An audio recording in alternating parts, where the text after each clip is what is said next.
Assalamu alaikum students. Today we do Bagh Urdu book and open the page number 22. Open the page number 22. बेटे कल हम जो हैं हुर्फ चे जो है वो पढ़ चुके हैं अपनी लाइव क्लास में। आज हम दोबारा इसको रिपीट कर लेते हैं, देन फिर हम इसका वर्क करेंगे। तो ये हुर्फ चे है, इसकी आवाज़ च है।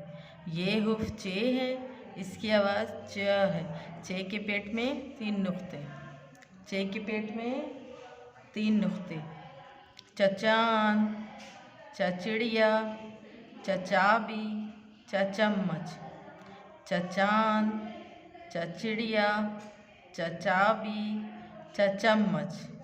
हमने इसकी रीडिंग कर ली। अब हम नीचे जो ट्रेसिंग दी हुई है चे की, हम वो करेंगे। डॉट से स्टार्ट करना है हमने और लाइंस के ऊपर हमने ट्रेसिंग करनी है। चे के पेट में 3 नुक्ते, चे के पेट में 3 नुक्ते। देखें इस तरह हमने चे की ट्रेसिंग की और पेट में हमने 3 नुक्ते लगा दिए। तो ये हमारा आज का वक्त था। ओके स्टूडेंट्स, अल्लाह हाफिज़।